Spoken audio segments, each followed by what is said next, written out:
शादी अगर 1 साल बाद हो तो छवि की बचपन से की हुई मेहनत बेकार नहीं जाएगी। कम से कम एक बैचलर्स की डिग्री तो रहेगी उसके पास।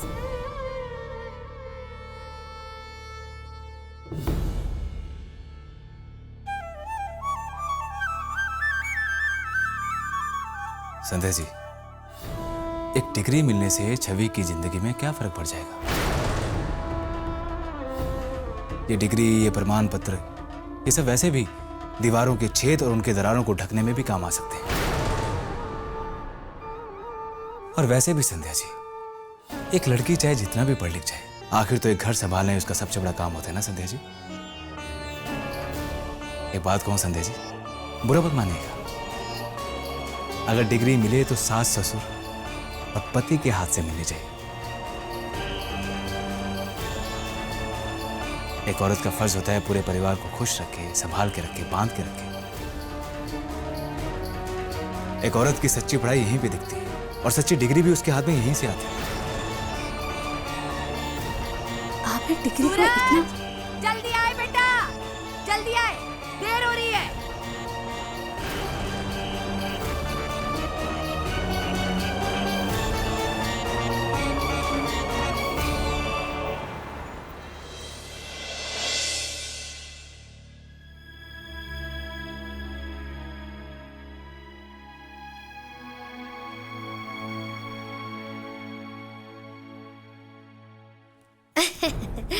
अरे जिठानी जी, इतने सारे कपड़े इस्त्री खुद ही कर लिए।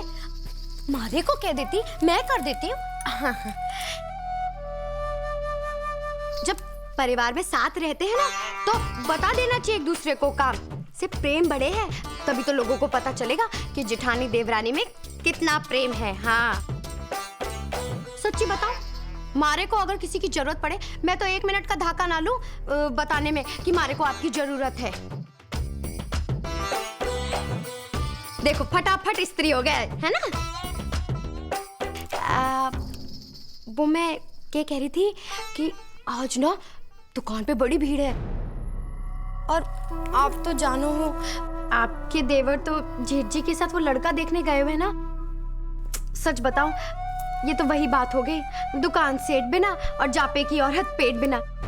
ठीक नहीं रह सकती ना, पूरी नहीं हो सकती, इसलिए हमारा दुकान जाना बड़ा जरूरी है। तो जाओ ना दुकान पर। सच्ची? सचमुच होशियार लोगों से बात करना कितना आसान होता है। बस मैंने 2 बातें क्या करी, परिवार के बारे में आपके दिल में उतर गई। तो मैं दुकान चली जाती हूँ और आप जरा रसोई देख लीजिए। भाभू नहीं है ना, इस वजह से। ये तो वही बात हो गई, 1 पंत और 2 काज। ऐसे में आप अपनी रसोई बनाना भी सीख लेंगी और खाने का खाना बन जाएगा। पर मीनाक्षी, अरे ये पर ही तो मुँह बुरा है। पर से डरती रहेंगी तो खाना बनाना कैसे सीखेंगी? अरे बड़ा आसान है, ज्यादा कुछ नहीं बनाना। एक कढ़ी बना लीजिए, रोटी बना लीजिए, सब्जी बना लीजिए, बस। कढ़ी बनाना ना बड़ा आसान है, मैं बताती हूँ। देखो, दही लेना, बेसन लेना, मिला देना, मसाला डाल दो, उफान दो, बस बन गई कढ़ी। ज्यादा कुछ नहीं करना, बड़ी आसान है। आपके लिए तो चुटिया में वो रिबन बांधती है ना, बिल्कुल उतना ही आसान। तो मैं चलती हूँ, वो लड्डू तो किसी काम का नहीं है। दुकान पे तो ढेर सारी भीड़ लग गई होगी, मैं चलती हूँ। हाँ,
सूरज राठी का घर यही है?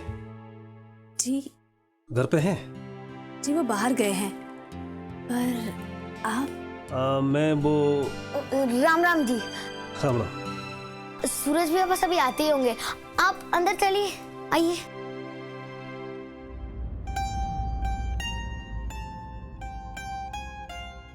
बैठिए।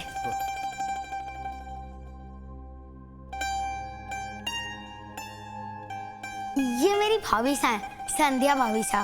अब सूरज भैया की पत्नी। जी नमस्ते। नमस्ते। भाभी सा, इनके लिए चाय और नाश्ता लाओ ना, और चाय में ना 2 इलायचियां डालना, अब बढ़िया वाली।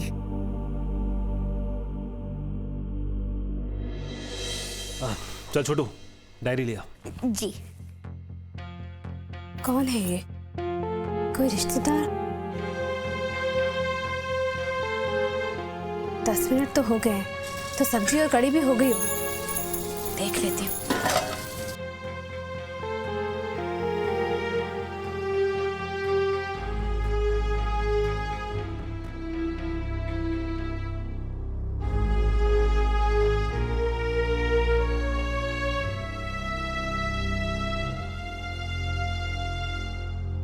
देख छोटू, मुझे देर हो रही है, 1-2 जगह और जाना है, और जो जो मैं बोलता हूँ उसे लिखता जा, और सूरज से कहना कि सारा माल मेरे घर भिजवा देना।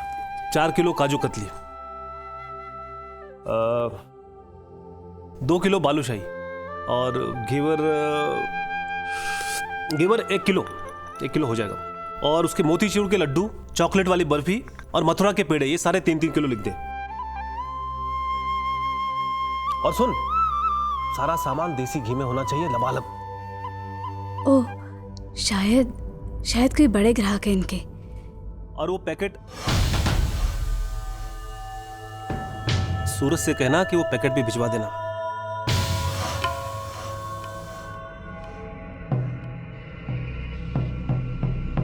अरे तू, ये तेरे समझ की बाहर है छोटू, बस तू बता देना उसे जो मैंने कहा है। अब मैं चलता हूं, मुझे देर हो रही है। ठीक है? हाँ जी, नमस्ते जी। अगर आप बुरा ना माने तो क्या मैं ये जान सकती हूँ कि आप कौन हैं? हम? भाई कमाल है, अरे 2 दिन पहले तो फोन किया था और आप हमें नहीं जानते। सूरज ने आपको बताया नहीं हमारे बारे में? अरे मैडम जी, हम खाद्य और औषध विभाग से हैं। आपके पति की जो मिठाई की दुकान है उसकी क्वालिटी की जांच हमारे जिम्मे है। अब क्वालिटी का हिंदी आपको क्या बताऊं? जी मैं समझती हूँ क्वालिटी का मतलब। आपके यहाँ से क्वालिटी जांच का लेटर आया था और हमने फॉर्म भर दिया है। मिठाइयों के सैंपल्स भी आपके यहाँ जांच के लिए भिजवा ही रहे हैं। लो जी, हमें जाना है जयपुर और आप जा रहे हैं रायपुर। आप एक काम कीजिए, बैठिए, मैं समझाता हूँ आपको। बैठिए। अरे मैडम, आप बैठिए तो सही।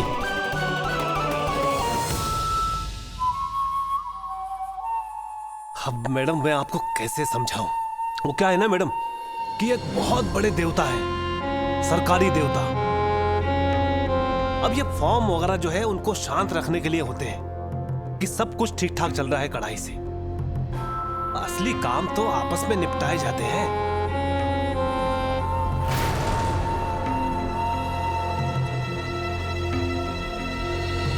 इसीलिए प्रसन्न करो और प्रसन्न रहो। छोटू, सामान भिजवा देना। ठीक है। ठीक है? अच्छा मैडम जी, नमस्ते।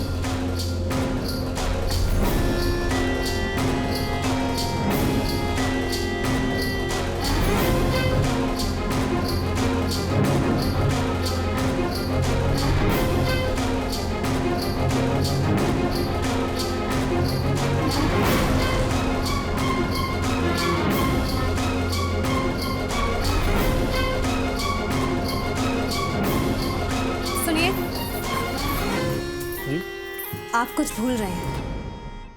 जी मैं कुछ समझा नहीं। 5,445 रुपए होते हैं इन मिठाइयों के, जिनका आपने ऑर्डर दिया है। तो जी, आपने कहा था ना कि प्रसन्न करो और प्रसन्न रहो। हम प्रसन्न तभी होंगे जब हमें हमारी मेहनत का फल मिले। आप अभी फिलहाल 1500 रुपये दे दीजिए, मैं आपको रसीद काट कर दे देती हूँ। बाकी के पैसे आप मिठाइयाँ मिलने के बाद चुका दीजिएगा। और हाँ, हम मिठाइयों के नमूने ज़रूर पहुँचा देंगे नियम के अनुसार। आप ठीक से समझ नहीं रही है। मुझसे ज़्यादा समझने की ज़रूरत आपको है। अगर एक सरकारी ऑफिसर रिश्वत लेता पकड़ा जाए तो उससे उसकी नौकरी तक छीनी जा सकती है, जानते हैं ना ऑफिसर साहब? आपके ऑफिस टाइमिंग्स 9 से 5 बजे तक होते हैं और अभी 5 नहीं बजे हैं, इसलिए इस वक्त आपको अपने ऑफिस में बैठकर काम करना चाहिए। दूसरों के घरों में आकर भीख मांगना नहीं है आपका काम। अब तमीज से बात कीजिए और मुझे मत सिखाइए कि मुझे क्या करना चाहिए और क्या नहीं। सिखा नहीं रही हूँ, वो ट्रेनिंग देने में तो सरकार ने आप पर पैसे खर्च किए ही हैं। मैं तो सिर्फ याद दिला रही हूँ। हाँ हाँ, बस बस, बहुत हो गई आपकी बकवास। और याद तो आपको करना है कि आपने किसकी बेइज्जती की है। तो ठीक है जी, आज के बाद आपकी दुकान में अगर कोई भी प्रॉब्लम हुई ना तो रोते हुए गिड़गिड़ाते हुए मेरे पास मत आना, और आगे आगे देखिए कि क्या होता है। ऐसी हालत करूंगा कि पछताने के लिए कोई जगह तक नहीं मिलेगी आपको। याद रखिएगा मेरी बात।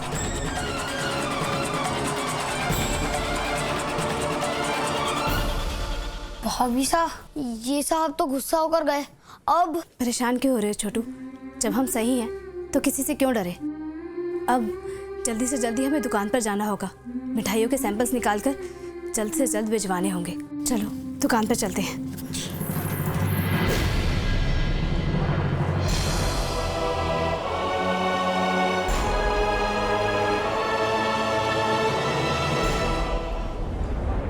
सूरज जा, तू थारी दुकान जा। क्या भाव दिया है? हाँ?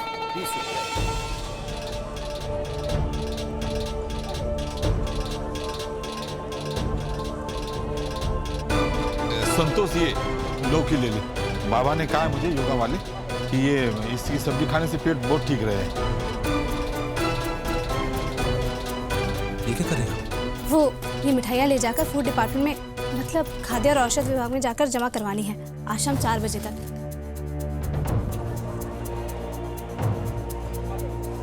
वहाँ से एक सरकारी ऑफिसर आए थे, रिश्वत मांग रहे थे, मिठाइयाँ और पैसे।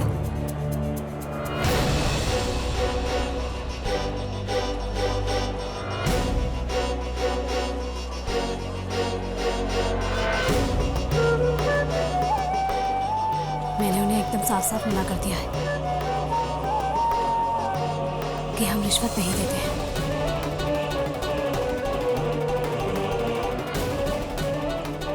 मना कर दिया?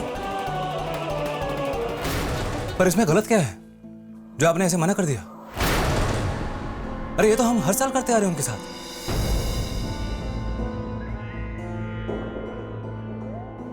ये आप क्या कह रहे हैं? रिश्वत लेना जितना बड़ा सामाजिक और कानूनी अपराध है, उतना ही रिश्वत देना भी है। ऐसा नहीं है कि सभी सरकारी ऑफिसर बेईमान होते हैं, लेकिन कुछ ऐसे धब्बे हैं जिनकी वजह से दूसरे भी बुरा नाम पा जाते हैं। लेकिन सूरज जी, इस बात का हमें ध्यान रखना होगा कि ऐसे गिने चुने बेईमानों के आगे झुककर कहीं हम ईमानदारों के साथ धोखा ना कर बैठे। और हम रिश्वत तभी देते हैं जब हमारे दिल में कोई डर हो या फिर कोई चोट। और सूरज जी, आप इस दुकान पर काम करते वक्त कोई ऐसा काम नहीं करते जिसके कारण आप किसी से डरे।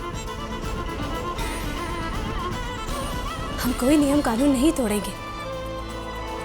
आप ही मिठाइयाँ जाकर उनके ऑफिस में जमा करवा कर आ जाइए।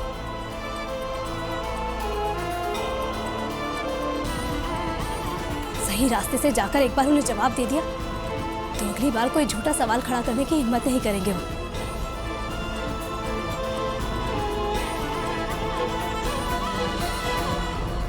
ठीक है, जैसा आप चाहें।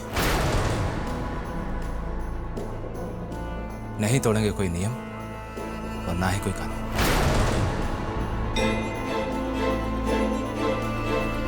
और ना ही देंगे किसी को कोई रिश्वत।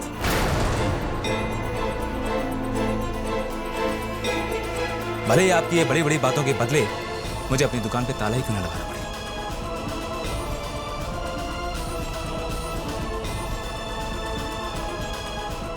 वो दुकान जिसे होली, दिवाली, मरण, जन्म और आंधी तूफान पे आज तक ताला नहीं पड़ा, हो जाने दो उसे बंद।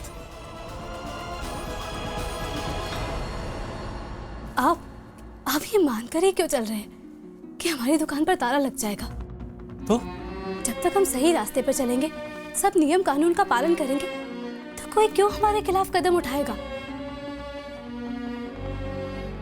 हमें ये मिठाइयाँ खाद्य विभाग में जाकर जांच के लिए जमा करवानी है। वहाँ जांच के बाद जब सब कुछ सही आएगा तो अपने आप हमारा सर ऊंचा होगा और हमसे रिश्वत मांगने वाले की हार होगी और फिर सब ठीक हो जाएगा। आप मेरी बातें नहीं समझ रही हैं।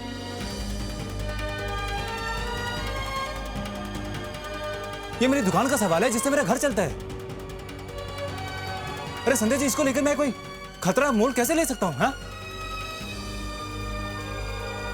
आपने कहा हवलदार को 50 रुपए नहीं बल्कि 250 रुपए देने हैं क्योंकि उसे रसीद चाहिए हमें, और मैंने दी। आपने कहा कि कचरे का डिब्बा बाहर रखा जाएगा, मैंने रखा।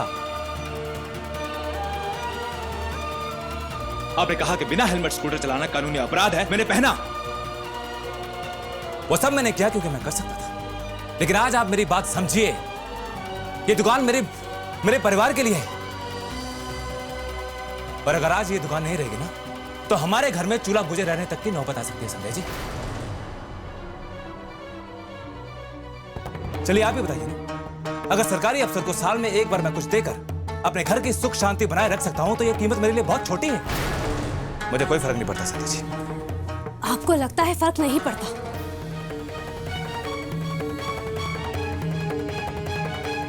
लेकिन फर्क तो पड़ता है सूरज जी। क्या? रिश्वत लेने देने से मुझे, आपको, इस देश के हर नागरिक को फर्क पड़ता है।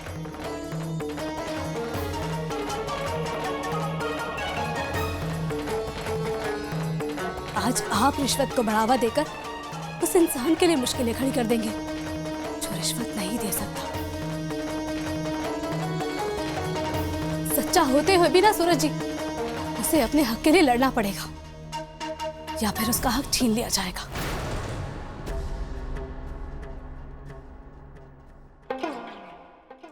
ये कलेक्टर ने चुप ही नहीं रहती, बोलती रहती है। नहीं, मैं आपको ये गलती नहीं करने दे सकती। नियम कानून किसी वजह से बने हैं सूरज जी, तोड़ने के लिए नहीं। नहीं तोड़े जाएंगे। सूरज जी, अगर आज हमें कुछ तोड़ना है तो सरकारी ऑफिसर की बेईमानी का गढ़, उसका घमंड टूटेगा आज।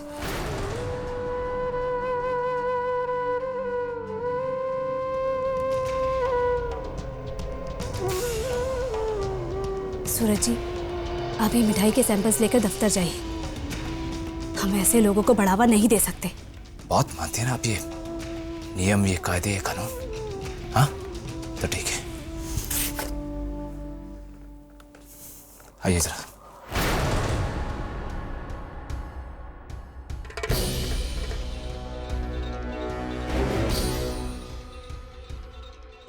ये नियम, ये कायदे, ये कानून सिर्फ और सिर्फ मेरी दुकान पर ही क्यों लागू हो संजय जी?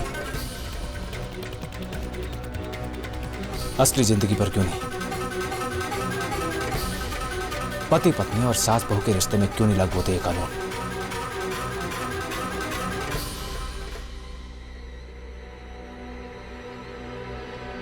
जवाब है आपके पास?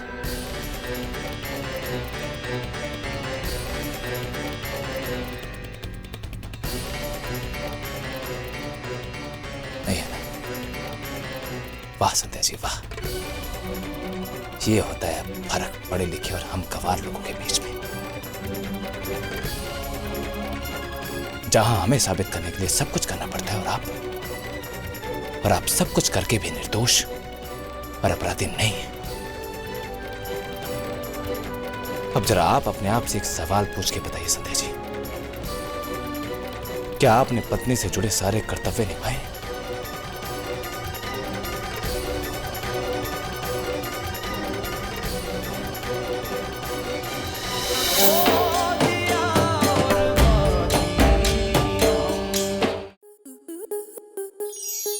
आपके मनोरंजन पर अब नहीं लगेगा कोई ब्रेक।